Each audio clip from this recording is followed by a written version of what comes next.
Fala galera, eu sou o Rafa Camargo e começa agora mais um episódio do quadro Reviews. E hoje, meus amigos, vamos falar de um filme interessante, cara, porque vai me dar a oportunidade de conversar com vocês sobre algo que eu quero falar há muito tempo, que é o efeito blockbuster. E é claro que já que estamos falando de blockbuster, nada mais justo do que falarmos do filme que mais foi promovido nas últimas semanas, Guerra do Amanhã, um lançamento da Prime Video estrelando Chris Pratt no papel principal. E assim, meus amigos, como o próprio título do vídeo sugere, Guerra do Amanhã não fez muito sentido pra mim não. Isso significa que eu odiei o filme? Não, de maneira alguma, mas alguns pontos da narrativa, do roteiro me tiraram um pouco da imersão que eu poderia ter tido no projeto, porque eu terminei de assistir esse filme com sentimentos mistos, cara. A premissa, sem dúvida alguma, é muito boa e convidativa, mas existem algumas incoerências na própria fundação dessa premissa, que me fazem questionar se o filme deveria ter sido feito em primeiro lugar. Se esses pontos da fundação não são tão quebrados ao ponto de que matam a própria estrutura inicial do projeto, sabe? Então pro vídeo de hoje a gente vai discutir exatamente isso, quais foram esses pontos, sem grandes spoilers, eu prometo pra vocês, então podem ficar tranquilos, que fizeram Guerra do Amanhã deixar de ser um filme memorável e passar a ser mais um daqueles filmes genéricos, sabe? Porque pra mim, Guerra do Amanhã não fez muito sentido não. Então eu convido você pra vir comigo, porque sem mais delongas, solta a vinheta e vamos nessa!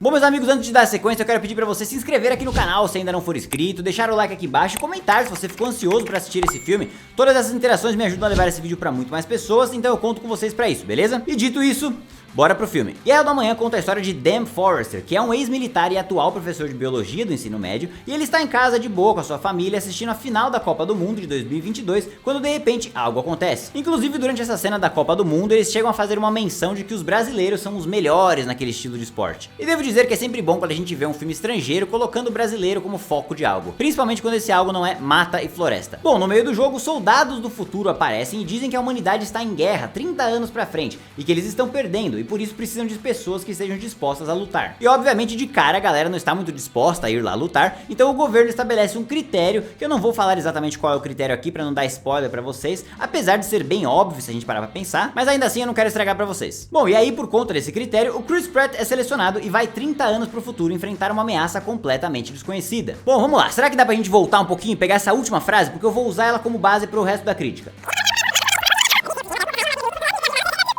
Chris Pratt é selecionado e vai 30 anos pro futuro enfrentar uma ameaça completamente desconhecida. Muito bem, vamos deixar essa frase parada aí, escrita na tela, porque a gente vai pegar 3 palavrinhas aqui pra analisar uma a uma. Primeiro de tudo, você notou que eu disse Chris Pratt e não o nome do personagem, Dan Forrester? Pois é, cara, eu curto muito o trabalho do Chris Pratt, mas depois de ver a sua atuação em Guardiões da Galáxia e em Jurassic World, uma preocupação começou a me ocorrer. Sou só eu que percebo isso, ou praticamente ele faz o mesmo personagem em todos esses filmes? Um galanzão bem humorado, um pouco mais nerd, com piadas meio de velha guarda, meio pastelão, e que tem um tom de ética e do que é correto, que é imutável. Pois é, cara, esse é o caso do personagem dele aqui também em Guerra do Amanhã. Isso fica evidente nos primeiros 5 segundos de filme. E não estou exagerando, nos primeiros 5 segundos você sabe exatamente como vai ser a personalidade desse personagem. Não que isso seja um erro do ator de maneira alguma, até porque eu gosto muito do trabalho do Chris Pratt, mas começa a ficar um pouco em dúvida se ele é um bom ator mesmo, ou se ele só está dando muita sorte com os papéis que pega por serem exatamente a mesma pessoa. Enfim, não é uma crítica, só uma preocupação que eu queria dividir aqui com vocês, porque eu não quero ver o Chris Pratt seguindo o mesmo caminho do Johnny Depp, por exemplo, que de uns filmes pra cá está sempre fazendo versões diferentes do Jack Sparrow, sempre o mesmo personagem, aquele cara estranhão que ninguém entende, que é cheio de nuances e de traços de personalidade um pouco incomuns. Porque convenhamos, é só isso que o Johnny Depp sabe fazer depois que ele entregou o Jack Sparrow, né? Enfim, não é uma crítica, só uma preocupação. Então vamos voltar para a frase. Bom, Chris Pratt é selecionado para ir 30 anos para o futuro. Vamos lá, os caras do futuro decidiram voltar no tempo para recrutar a nossa galera para ir lá lutar por eles, certo? E assim, no momento que isso aconteceu, eu já me peguei pensando,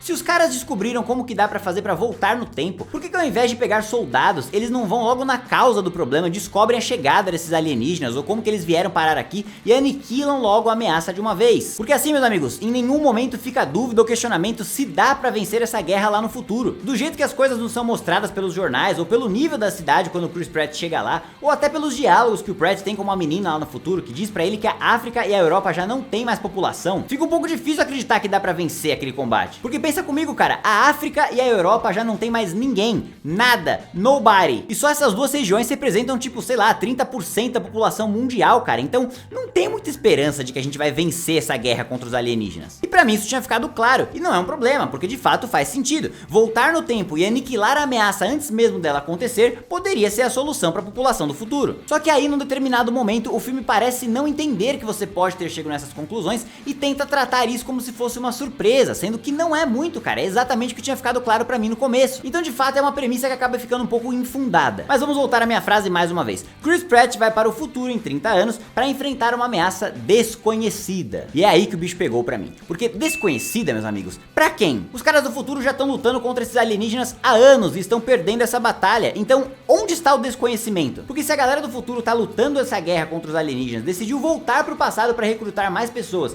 e estão levando essas pessoas pro futuro para tentar salvar a realidade deles, não seria no mínimo inteligente explicar pra gente qual que é essa ameaça? O que a gente tá enfrentando? O que são os monstros? Quais são os pontos fracos? Qual é o objetivo de cada pelotão que está indo pro futuro? São perguntas coerentes, né? Mas não temos nada disso. A gente acompanha o filme pela perspectiva do Chris Pratt e do momento que ele é selecionado até a hora que ele encontra o primeiro alienígena, ele tem um total de 0 informações sobre aquela ameaça. E tipo assim, mano, nunca, velho, isso nunca ia acontecer. A base de um projeto de guerra é a informação sobre o inimigo. Você não pode mandar uma galera lá e não esperar que eles morram se eles não tiverem o mínimo de informação. E assim, cara, por mais que pareça que eu esteja pegando detalhes, que eu esteja sendo um pouco chato aqui, esse tipo de situação me tira muito forte da imersão do filme. Porque existe uma palavrinha que descreve esse exato estilo de narrativa, essa estrutura de roteiro, que é quando você escreve algo pensando no que o espectador vai sentir, mesmo que isso não faça sentido com o que os personagens estão vivendo e com as ações que eles deveriam ter naqueles momentos. O nome disso é narrativa artificial. E esse filme é um exemplo perfeito de um roteiro artificial, meus amigos. Não só nesse exemplo que eu citei, mas em muitos outros do filme. Não existe nenhum motivo para o Chris Pratt e o seu pelotão não terem a informação dos inimigos, a não ser pelo fato de que o público vai ser pego de surpresa na primeira vez que eles aparecerem. E isso me tira muito forte da experiência, porque eu acabo lembrando enquanto estou vendo o filme de que tem um roteirista, de que teve um diretor, de que ali são apenas atores, ao invés de sentir a experiência pelos personagens, que é a proposta de um filme, fazer você imergir naquilo. E como eu disse, esse é apenas um exemplo, mas existem outras situações no filme que eu não vou contar aqui exatamente por motivos de spoiler, mas que as coisas não acontecem como deveriam acontecer na vida real e que faz você pensar que aqueles são apenas personagens seguindo um roteiro pré-determinado, porque de fato sentido mesmo não faz. E isso está ligado diretamente a um outro ponto que algumas pessoas disseram que foi muito bom aqui nesse filme, que são as cenas de ação. Porque assim, cara, por mais que eu goste de um filme como esse, que tenta trazer ação de uma forma diferente, que tem bons momentos ali inspirados, eu acho que eu me encaixo naquele estilo do espectador que precisa de um pouco de lógica pra conseguir emergir dentro de uma cena de ação, sabe? E não digo lógica como a lógica do nosso mundo, mas a lógica que o próprio filme vai estabelecer, porque senão ele vai virar um desenho animado, muito parecido com o que eu falei naquele filme do Velozes e Furiosos e no Godzilla vs Kong, em que as coisas viram uma palhaçada. E por mais que aqui em Guerra do Amanhã as coisas não virem palhaçada, eu ainda tive uma dificuldade muito forte de conseguir acompanhar as cenas de ação e dar o valor necessário pra elas. Porque assim, se no começo do filme você vai me dizer que os alienígenas machos não morrem pra tiros e que a única parte vulnerável deles é a barriga e o pescoço, a ameaça parece grande, não é? E depois do filme ainda diz que as fêmeas são mais perigosas que os machos, ou seja, praticamente indestrutíveis. Então suponhamos que existe uma cena em que o Chris Pratt vai ter que ir pra cima de uma fêmea apenas com as suas mãos, vai lidar com esse bicho no soco, maluco. Porra, aí fica foda, né, cara? Não dá pra levar um negócio muito a sério, porque o filme mesmo estabeleceu que aqueles bichos são praticamente indestrutíveis. Então qual a chance do Chris Pratt sobreviver a isso? E isso novamente me tira da ação, porque o bicho é forte até o momento que o roteiro precisa que ele não seja mais. Em determinado momento ele não corre mais, ele não taca mais os espinhos, enfim, só porque o Chris Pratt precisa ficar vivo até o final do filme. Ou seja, mais um exemplo de cena de ação artificial, construída unicamente para que você consiga acompanhar aquele personagem fazendo as coisas, mesmo que não faça sentido com a história que está sendo apresentada. E não estou dizendo que não existem cenas boas, tá? Existe uma cena numa escadaria exclusivamente que pra mim funcionou bastante, mas é aquela coisa, onde fica a atenção se no meio de tudo você já sabe onde o filme vai parar? Eu nunca tive dúvidas naquela cena da escadaria que o Chris Pratt ia ficar vivo e que mais ainda, ele ia descobrir sozinho de cara onde era o ponto fraco dos bichos. Então assim, as cenas de ação são boas no geral, mas não fazem muito sentido logicamente. Bom, e aí vem mais um ponto, meus amigos, uma grande oportunidade que esse filme tinha e que pra mim foi extremamente desperdiçada. Cara, eu vou tentar cobrir aqui sem spoiler pra não estragar a experiência de ninguém,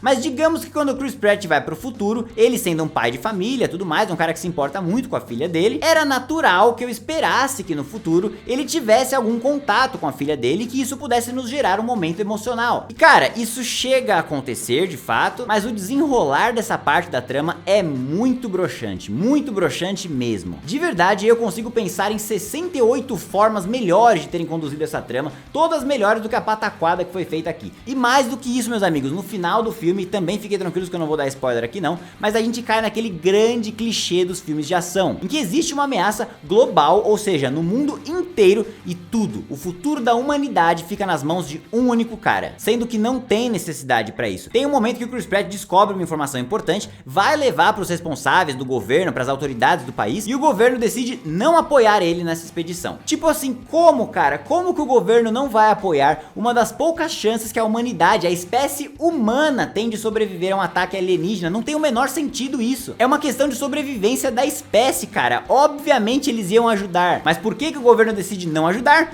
Narrativa artificial, para que a gente tenha um final com Chris Pratt lutando com um monstro, só ele e o monstro mano a mano. Ou seja, mais um exemplo de coisas que não fazem sentido, mas que estão no filme unicamente para te dar uma cena legal. Então assim, meus amigos, no geral ficou um pouco claro já o que eu senti enquanto assisti esse filme, qual palavrinha que eu uso para descrever ele, não é? Genérico e artificial. Duas coisas que dificilmente me fazem imergir para dentro de uma história. O que me entristece, inclusive, porque eu tinha botado fé nesse filme, cara. O trailer parece ser muito bom, a premissa é muito boa, e eu achei que a condução podia ser um pouco melhor executada. Mas eu não consigo entrar num filme e desligar minha mente nos momentos que o filme quer que eu desligue. Eu consigo desligar ela se o filme estabelece logo no começo de que não é pra ser levado tão a sério. Agora, projetos como esse, como Guerra do Amanhã, em que ele começa sério e aí em determinado momento você não tem que mais achar sério, aí depois vem uma cena meio dramática e você tem que achar sério de novo, e aí depois desliga seu cérebro de novo. Essa virada de chave que pra mim não rola, cara. Eu não consigo ingressar de cabeça num projeto que fica me fazendo transitar entre esses pensamentos constantemente. Então, em resumo, meus amigos, eu recomendo que vocês assistam, porque eu não considerei uma experiência perdida, eu prefiro ter assistido do que não ter assistido, mas entre sabendo dessas consequências, entre sabendo disso que eu comentei, e aí talvez você tenha uma experiência até melhor do que a minha depois dessa review, porque já vai entrar no projeto imaginando que as coisas não devem ser levadas tão a sério, de que o projeto não faz tanto sentido narrativamente falando, e aí quem sabe você pode aproveitar um pouco mais do que eu. Infelizmente eu não tinha lido nada a respeito do filme antes de assistir e estava esperando uma experiência um pouco mais séria, um negócio um pouco mais palpável na realidade, e fiquei muito frustrado com as oportunidades que foram perdidas aqui, com um roteiro frágil e superficial,